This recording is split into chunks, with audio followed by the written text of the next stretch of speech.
ንቃተ ህግ የኢፌድሪ ፍትህ ሚኒስቴር ከፋና ሚዲያ ኮርፖሬሽን ጋር በመተባበር ለማህበረሰቡ ንቃተ ህግ ይፈጥራል።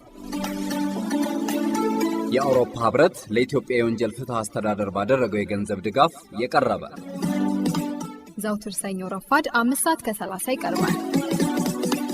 ንቃተ ህግ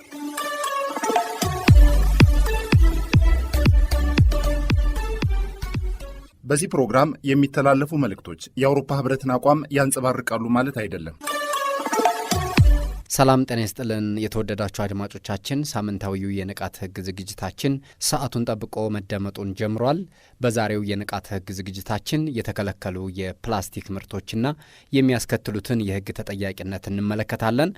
በርዕሰ ጉዳያችን ሰፋ ያለ ማብራሪያ የሚሰጡ የህግ ባለሙያ ጋብዘናል።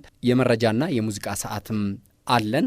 የፕሮግራሙ አዘጋጅና አቅራቢ ትህትና ካሳሁን ስትሆን ቢኒያም አስናቀ ደግሞ ፕሮግራሙን እየመራሁ አብረናችሁ እንቆያለን። በተከታይነት መረጃ የምናጋራችሁ ነው የሚሆነው። ብሩክ ድንቁ በመረጃ ይጠብቃችኋል። አብራችሁን ሁኑ።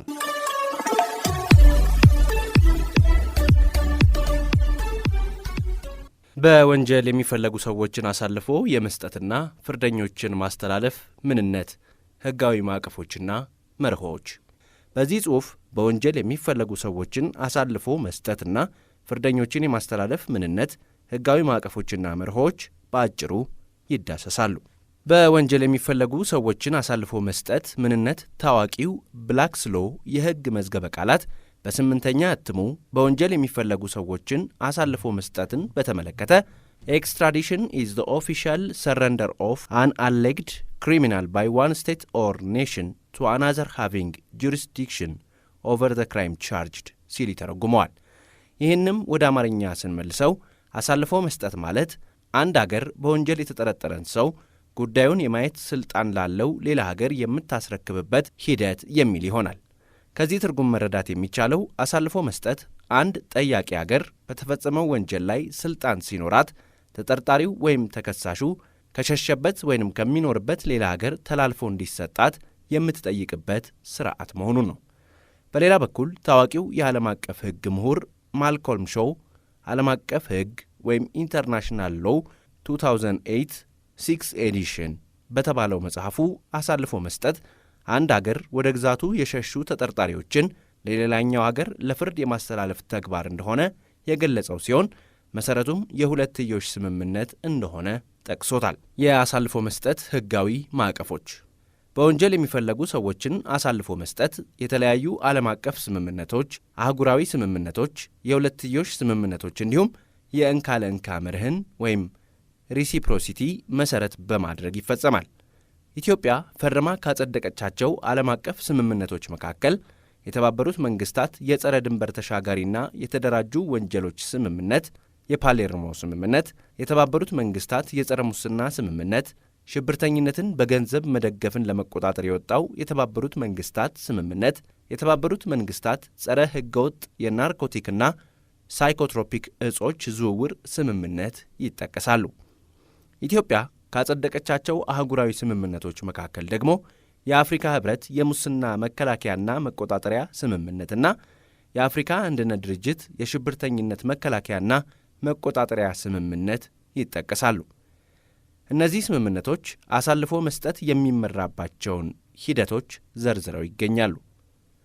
ስለሆነም ስምምነቶቹ አባል ሀገራት በሆኑ ዜጎች የሚፈጸሙ የወንጀል ጉዳዮችን በተመለከተ ተግባራዊ ይሆናሉ። ከላይ የተጠቀሱት ዓለም አቀፍና አህጉራዊ ስምምነቶች እንዳሉ ሆኖ ኢትዮጵያ ከብዙ ሀገራት ጋር የሁለትዮሽ ስምምነቶችን አድርጋለች። ከእነዚህም መካከል ሱዳን፣ ቻይና፣ ጅቡቲ፣ ሩዋንዳ፣ ኡጋንዳ፣ ቱርኪዬ፣ የተባበሩት አረብ ኤምሬቶች፣ የመን የሚጠቀሱ ሲሆን በቅርቡ ደግሞ ከደቡብ አፍሪካ ጋር የተደረገው ስምምነት በፓርላማ ጸድቋል። የአሳልፎ መስጠት መርሆዎች። ከተለያዩ ዓለም አቀፍ ስምምነቶች የመነጩ የአሳልፎ መስጠት መርሆዎች የዳበሩ ሲሆን እነዚህም ድርብ ወንጀልነት ወይም ደብል ክሪሚናሊቲ። ይህ መርህ የሚያሳየው ተላልፎም ይሰጠኝ ተብሎ ጥያቄ የቀረበበት ጉዳይ በሁለቱም ሀገራት ሕጎች ወንጀል ሆኖ የተደነገገ መሆን አለበት። የተወሰነ ወንጀል መርህ ወይም ፕሪንሲፕል ኦፍ ስፔሻሊቲ። ተላልፎ የተሰጠው ግለሰብ የሚዳኘውና ቅጣት የሚጣልበት አሳልፎ መስጠት ጥያቄ ለቀረበበትና ተላልፎ ለተሰጠበት ጉዳይ ብቻ ነው። ለዚህም ጥያቄ አቅራቢዋ ሀገር ዋስትና እንደምትሰጥ በስምምነቱ ውስጥ መካተት አለበት። የፖለቲካ ባህሪን የያዘ ወንጀል አለመሆን። ወንጀሉ የፖለቲካ ይዘት ያለው ከሆነ ጥያቄ የቀረበላት ሀገር ላትቀበለው ትችላለች። ይህ የሆነበት ምክንያት አንድ ሰው በፖለቲካ አመለካከቱ ምክንያት ጥቃት ወይንም ፐርሲኪዩሽን እንዳይደርስበት ለመከላከል ነው። ይህ ቢኖርም የሽብር፣ ዘር ማጥፋትና መሰል የወንጀል ተግባራት ግን በዚህ ከለላ ይሸፈኑ። ሰብአዊ መብትን ያከበረ መሆን። አሳልፎ መስጠት ሰብአዊ መብቶችን ያከበረ መሆኑ ሊረጋገጥ ይገባል።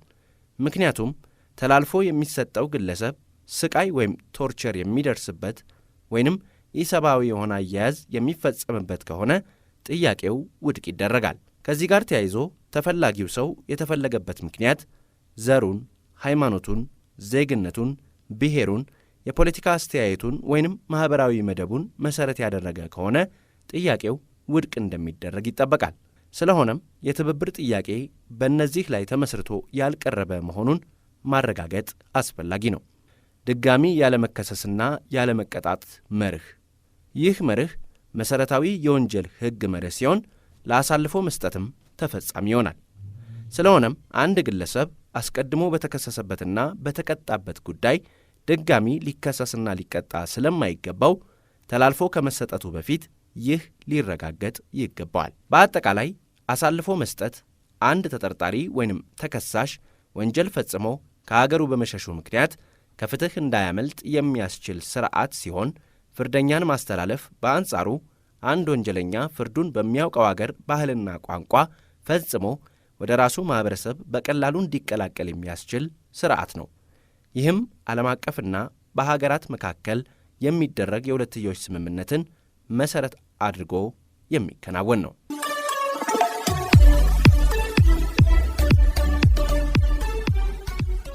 ከፋና ሚዲያ ኮርፖሬሽን ንቃተ ሕግ ነው እየተደመጠ የሚገኘው። ዝግጅታችን አሁንም እንደቀጠለ ነው። አድማጮቻችን፣ አሁን በቀጥታ ወደ ዕለቱ ዋነኛ አጀንዳ ተሻግረናል። የተከለከሉ የፕላስቲክ ምርቶችና የሕግ ተጠያቂነትን በተመለከተ ወደ ተሰናዳው ዝግጅት እንሻገራለን። አብራችሁን ሁኑ። መልካም ጊዜ። በኢትዮጵያ የሕዝብ ቁጥርና የከተሞች እድገትን ተከትሎ ባልተገባ መልኩ የሚጣሉ ደረቅ ቆሻሻዎች ማለትም እንደ ፕላስቲክ ምርቶች ያሉት የአካባቢን ስነ ምህዳር በመበከል የውሃ መስመሮችን በመዝጋት ለረጅም ጊዜ ሳይበሰብሱ በመከማቸት ለተላላፊ በሽታዎች መስፋፋት መንስኤ ሲሆኑ ይታያሉ። በተለይ የፕላስቲክ ምርቶች ሳይሰበሰቡ ለብዙ ዓመታት በመቆየት የስነ ምህዳር እንዲሁም የሰዎችና የእንስሳት ጤና ጠንቅ እንደሆኑ ሳይንሳዊ ምርምሮች ያወሳሉ።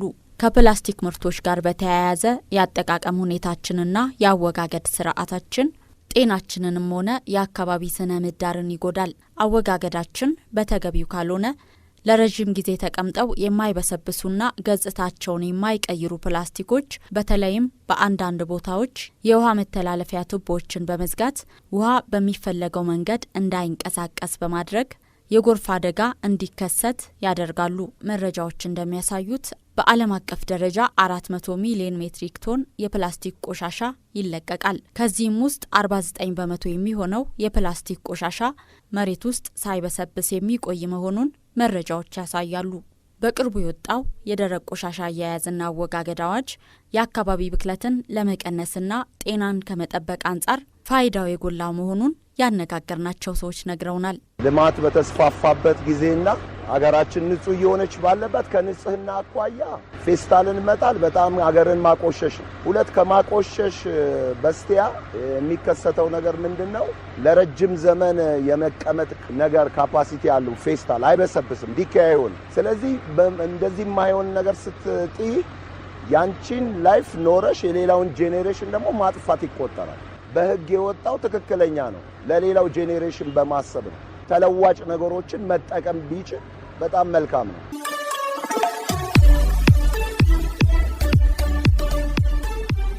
በስራችን ላይ ትልቅ ጫና ያለው ፌስታል ነው። በጣም ከባድ። በተለይ አሁን አይተሽዋል ስሰራ ንፋሱ ሲመጣ ያስቸግራል። መሬት ላይም ሆኖ አይበሰብስም። እንደምታዩ ለአስፋልቱን ለመንገዱን በጣም ብክለት የሆነ ነገር ፌስታል ነው እና መከልከሉ አዋጅ ማውጣቱንም በጣም ወደነዋል። ነገር ጠበቅ ተደርጎ ቢወሰድ እኛ ደስ ይለናል። ትልቁ የስራ ጫና የሚፈጥርብን ፌስታል ነው። ለምን ሰውም ተጠቅሞ ይጥለዋል፣ መንገድ ላይ ነው የሚጥለው። ነጋዴውም የልብስ የታሸገበት የቲሸርቱም የካልሲውም መንገድ ላይ ይጥሉታል። ንፋስ ይወስደዋል። ስትጠርጊ ወደዛ ንፋስ ይወስደዋል። አስቸጋሪ ነው በጣም። አካባቢ ከማቆሸሽ አንጻር ተገቢ ነው። ምክንያቱም ህዝቡ ወስዶ የወሰደበትን እቃ ወደ ሆነ ነገር ከገለበጠ በኋላ ፌስታሉን ወደ ውጭ ነው የሚጥለው። አካባቢ ያቆሽሻል። ከጉዳቱ መጠንና ካለው የስርጭት አድማስ አንጻር በተለይ የፕላስቲክ ምርትን አስመልክቶ አዲስ የህግ ማዕቀፍ መዘርጋቱ አስፈላጊ በመሆኑ የፕላስቲክ ምርቶችን መጠቀም የሚከለክልና አስተዳደራዊ እርምጃዎችን አለፍ ሲልም የወንጀል ቅጣት የሚደነግግ የደረቅ ቆሻሻ አያያዝና አወጋገድ አዋጅ በስራ ላይ ውሏል። ወሴ ይባላለሁ። በኢፌዴሪ ፍትህ ሚኒስቴር ንቃተ ህግ ትምህርትና ስልጠና ዳይሬክቶሬት አቃቢ ህግ ነኝ። እንደሚታወቀው የኢትዮጵያ ከፍተኛ የሆነ የህዝብ ቁጥርና ከፍተኛ የሆነ እድገት ነው ያለው።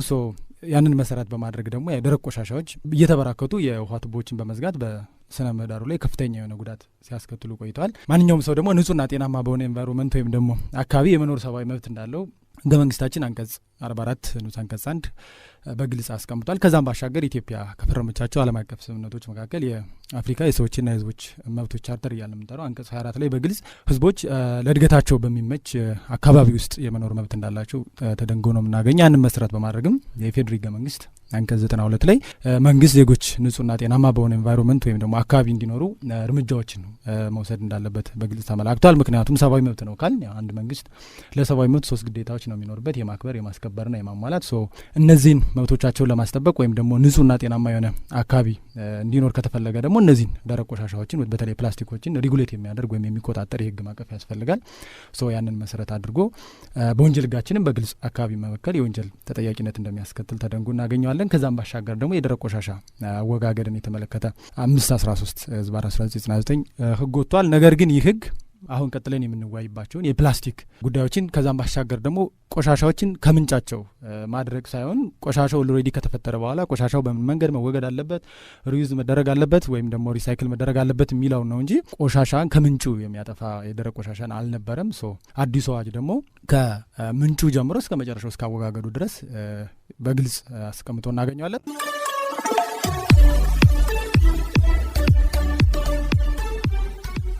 በአዋጁ መሰረት የፕላስቲክ ከረጢት፣ አንድ ጊዜ ጥቅም ላይ የሚውል ፕላስቲክና የማሸጊያ ፕላስቲክ ተከልክለዋል።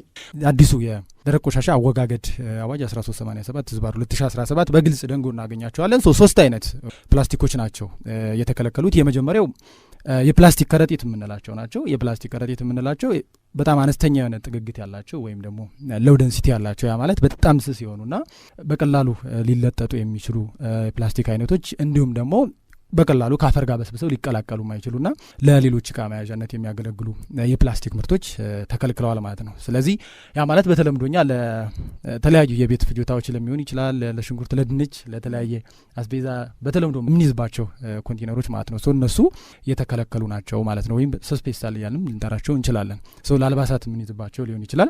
በአጠቃላይ ጠቅላላ የሆነ ትርጉም አስቀምጧል። በዝርዝር እነዚህ ፕላስቲኮች እነዚህ ፕላስቲኮች ናቸው ሳይሆን በተፈጥሯቸው ማለት ለምሳሌ በጣም ስስ የሆነ ከሆነና ካፈር ጋር በቀላሉ የማይቀላቀል ከሆነ ማንኛውም ፔስታል የተከለከለ ነው ማለት ነው። ያው እንደ ምሳሌ እነዚህን ብናነሳም ሌሎች ፔስታሎች ተፈቅደዋል ማለት አይደለም። የመጀመሪያው የተከለከለው ፔስታል የፕላስቲክ ከረጢት የምንለው ያው ነው በቀላሉ ካፈር ጋር መዋሃድ የማይችልና በጣም አነስተኛ የሆነ ጥግግት ወይም ደግሞ በጣም የሚለጠጥና ስስ የሆኑ ፕላስቲኮች የተከለከሉ ናቸው ማለት ነው።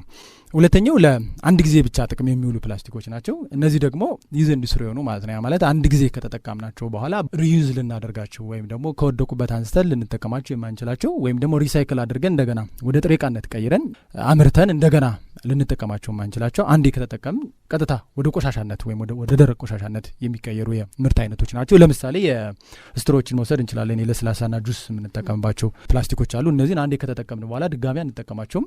በኋላም ደግሞ ሪሳይክል አናደርጋቸውም። ወደ ጥሬ ዕቃነት ቀይረን ሪሳይክል ማናደርጋቸው ናቸው። ከዛም ባሻገር ቀጫጭን የሆኑ ወይም ደግሞ ስስ የሆኑ ፕላስቲክ ሳህኖችና ማንኪያዎች አሉ። እነዛን አንዴ ከተጠቀምን በኋላ አንጠቀማቸው መልሰን ነው የምንጥላቸው። ሪሳይክልም አናደርጋቸውም። ወደ ጥሬ ዕቃነት ቀይረን ፋብሪካ ውስጥ ገብተው እንደገና ወደ ነበሩበት መልሰን ልንጠቀማቸው ማንችላቸው ናቸው ማለት ነው። ፋስት ፉድ የምንጠቀምባቸው ማቴሪያሎችም አሉ የተለያየ ነገር ፓክ አድርገን እነሱም አንዴ ከተጠቀምንባቸው በኋላ እዛ ጋር ያለው ምግብ ከተጠቀምን በኋላ ድጋሚ አንጠቀመው። እነዚህም የተከለከሉ ናቸው ማለት ነው። ሶስተኛው የተከለከለው የማሸጊያ ከረጢት የምንላቸው ናቸው። ያ ማለት ከስሙ ለመረዳት እንደምንችለው ሌሎች እቃዎችን ከብክለት ለመከላከል ሊሆን ይችላል ወይም ደግሞ ከሌላ እቃዎች ጋር እንዳይቀላቀሉ የምናሽግባቸው ፕላስቲኮች አሉ። እነዛ ፕላስቲኮችም የተከለከሉ ናቸው ማለት ነው። ለምሳሌ ኩኪስ፣ ከረሚላ ሊሆን ይችላል ወይም የተለያዩ ጣፋጭ ምግቦችን ፓክድ የምናደርግባቸው ፕላስቲኮች አሉ። ውሃንም መውሰድ እንችላለን። ለምሳሌ ውሃ በ12 ፍሬዎቹ በፕላስቲክ ነው የሚታሸጉት አይደል? እንደዛ አይነት ፕላስቲኮችም የተከለከሉ ናቸው።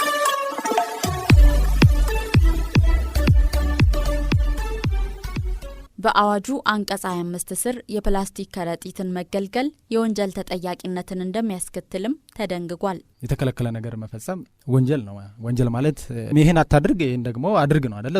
የተከለከለ ነገር ማድረግ የወንጀል ተጠያቂነት እንደሚያስከትል ያው ከጠቅላላ መርሁ መረዳት እንችላለን። አዋጁም ያንን መሰረት በማድረግ አንቀጽ 25 ላይ እነዚህ የተከለከሉ ምርቶችን መጠቀም፣ ወደ ሀገር ውስጥ ማስገባት፣ ማምረት፣ ማከማቸት፣ ለሽያጭ ማቅረብ በግለሰብ ደረጃ እንዲሁም ደግሞ የህጋዊ ሰውነት ያላቸው ሰዎችም የወንጀል ተጠያቂነት አስቀምጦ እናገኘዋለን ማለት ነው። የመጀመሪያው በግለሰብ ደረጃ እነዚህን የተከለከሉ የፕላስቲክ ምርቶችን መጠቀም፣ ከዛም ባሻገር ደግሞ ለመጠቀም ይዞ የተገኘ ያ ማለት የሆነ ማቴሪያል ወይም ደግሞ የሆነ እቃ ገዝቶ ይዞ ስለሄደ ብቻ ሳይሆን እነዚህን ነገሮች ለተለያዩ ነገሮች ለመጠቀም መያዝ በራሱ ባይጠቀምባቸውም ተጠያቂነት ያመጣሉ ማለት ነው።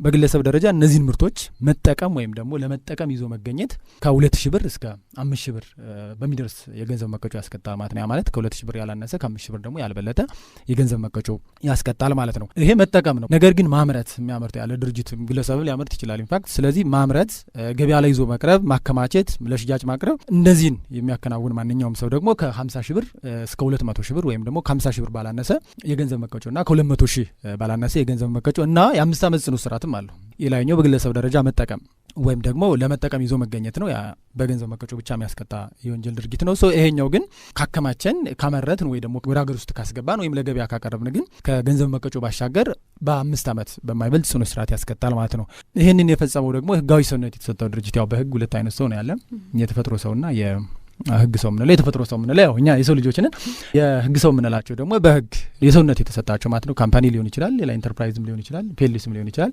እነዚህ ህጋዊ ሰውነት የተሰጣቸው ድርጅቶች ደግሞ እነዚህን ክልከላዎች ከተላለፉ ደግሞ 3 እጥፍ ይሆናል ቅጣቱ ማለት ነው። ያ ማለት በገንዘብ መቀጮ ሲሆን ለምሳሌ ሁለተኛውን ካደረጉ ወይም ደግሞ ካመረቱ፣ ካከማቹ ወይም ለገበያ ካቀረቡ ከ150,000 እስከ 600,000 ይደርሳል ማለት ነው። የቅጣቱ 5 ዓመት ጽኑ እስራቱም እንደተቀመጠው ነው ማለት ነው። የግለሰቦችን በተመለከተ ደግሞ ከ6,000 እስከ 15,000 ይሆናል ማለት ነው። ስለዚህ በአጠቃላይ እነዚህን የተከለከሉ ምርቶችን መጠቀም፣ ይዞ መገኘት ወይም ደግሞ ማምረት፣ ማከማቸት፣ ወደ ሀገር ውስጥ ማስገባት፣ ለገበያ ማቅረብ ከገንዘብ መቀጮ እስከ ጽኑ እስራት ድረስ የሚያደርስ የወንጀል ተጠያቂነት ያስከትላሉ ማለት ነው። የአስተዳደራዊ ተጠያቂነትም ያመጣሉ። ከዛም ባሻገር የፍትሐብሔር ተጠያቂነትም ያመጣሉ። ምክንያቱም ያው በፍትሐብሔር ተጠያቂነት ጉዳት ካደረሰ ያደረገ ቆሻሻ ማንኛውም ሰው ጉዳት ከደረሰበት ሰው በፍትሐብሔር መጠየቅ ይቻላል። ከዛም ባሻገር አስተዳደራዊ እርምጃዎችን በተመለከተ ደግሞ ፌዴራል አካባቢ ባለስልጣን አለ። በክልል ደረጃ ደግሞ የአካባቢ መምሪያ የምንለው አለ። እነሱም መመሪያ አውጥተው እነዚህን አዋጁ ላይ የተቀመጡ ክልከላዎችን በተላለፉ ሰዎች ላይ አስተዳደራዊ እርምጃ የሚወስዱበት መፍትሄ አለ ወይም መንገድ አለ ማለት ነው። በወንጀል ተጠያቂ መሆን ወይም ደግሞ በአስተዳደር ወይም በፍትሐብሔር ተጠያቂ መሆን ከአንደኛው ተጠያቂነት አያድንም። ኮሚሌቲቭሊ ሶስቱም ተጣምሮ በፍትሐብሔርም በወንጀልም በአስተዳደርም ተጠያቂ የሚሆኑበት አግባብ ይኖራል ማለት ነው።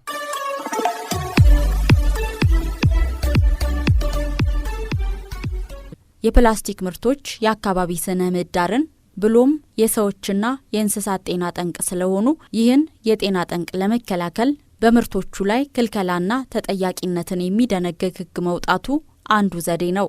ስለሆነም ህብረተሰቡ እነዚህን ለጤና ጠንቅ የሆኑ ምርቶችን ባለመጠቀም አጠቃላይ የስነ ምህዳር ጤንነትን በማስጠበቅ ሂደት የበኩሉን ሊወጣ ይገባል መልእክታችን ነው። ሁላችንም ያው አዋጁን በአግባቡ መተግበርና ማስተግበር ይኖርብናል ማለት ነው። ከዛ ባሻገር ግን ያው 6 ወር የሚለው ያው አልቋል ይመስለኛል። ምናልባት በዛ ማህበረሰቡ እንዳይዘናጋ አዋጁ ለምሳሌ አንድ ጊዜ ምርቶችን መጠቀም አዋጁ ከመውጣቱ በፊት የተመረቱ ምርቶች ወደ ሀገር ውስጥ የገቡ ምርቶችን እስከ 6 ወር ድረስ መያዝ ይቻላል። ወይም ደግሞ ይዞ የተገኘ ወይም ሲጠቀም የተገኘ ሰው የወንጀል የሚሆን የፍትሐብሔር ወይም ሌላ አስተዳደራዊ ተጠያቂነት እንደሌለበት ተደንጎ ነበር። ነገር ግን ያ የ6 ወር ፒሪድ አሁን ላብስ ስላደረገ በአዋጁ የተከለከሉ ማንኛውንም ነገር ፕላስቲክ ይዞ መገኘት፣ መጠቀም፣ ማከማቸት ከዛም ባሻገር ለገበያ ማቅረብ የወንጀል ተጠያቂነት ከዛም ባሻገር የአስተዳደርና የፍትሐብሔር ተጠያቂነት የሚያመጣ በመሆኑ ማህበረሰቡ መፈጸምም አለበት ማስፈጸምም አለበት። አዋጁን በግልጽ አስቀምጦታል። የዚህኛው አዋጅ ከዛኛው ከ1383 ከ513 የሚለየው የህዝብ ተሳትፎ የሚል አለው። ያ ማለት ህዝቡ በአካባቢ ጥበቃ ውስጥ አክቲቭሊ ፓርቲሲፔት ማድረግ አለበት። ሌላ የተጣለባቸው ግዴታዎችም አሉ። ያንን ለማድረግ ለምሳሌ አንድ ግለሰብ ከመኖሪያ ቤቱ ከይዞታው እስከ 20 ሜትር ያሉ ቆሻሻዎችን የማጽዳት ግዴታ አለበት። የአገልግሎት ሰጪ ተቋም ወይም ደግሞ ሌላ የንግድ ድርጅት ከሆነ ደግሞ ከይዞታው ድንበር እስከ 50 ሜትር ያሉ ደረቅ ቆሻሻዎችን የማጽዳት ኃላፊነት አለበት። ከዛም ባሻገር ደግሞ ቆሻሻዎችን ኢቭን የማጠራቀም ኃላፊነት፣ ለይቶ የማስቀመጥ ኃላፊነት አለባቸው። የተለያዩ እነዚህ ኃላፊነቶች አሉ። እነዚህን ኃላፊነቶች በአግባቡ መወጣት ከወንጀል ተጠያቂነት ባለፈ ስነ ምህዳራችን ጤናማ የሆነ ስነ ምህዳር እንዲሆንና እኛም ሙሉ ጤናማ እንድንሆን ከፍተኛ ድርሻ ያለው በመሆኑ ሁላችንም ማስፈጸምና መፈጸም ይጠበቅብናል ማለት ነው። የዛሬው የንቃተ ህግ ዝግጅታችን ያደመጣችሁትን ይመስል ነበር። ትህትና ካሳሁን አዘጋጅታ አቀረበችላችሁ። ፕሮግራሙን በመምራት ደግሞ ቢኒያም አስናቀ አብሬያችሁ ቆየሁ። ሳምንት በሌላ ርዕሰ ጉዳይ እንገናኛለን።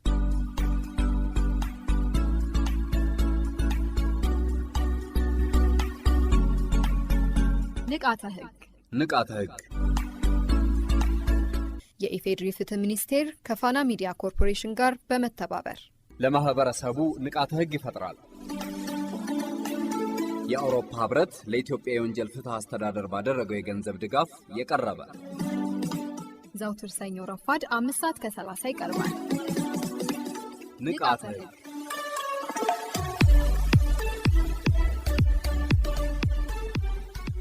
በዚህ ፕሮግራም የሚተላለፉ መልእክቶች የአውሮፓ ህብረትን አቋም ያንጸባርቃሉ ማለት አይደለም።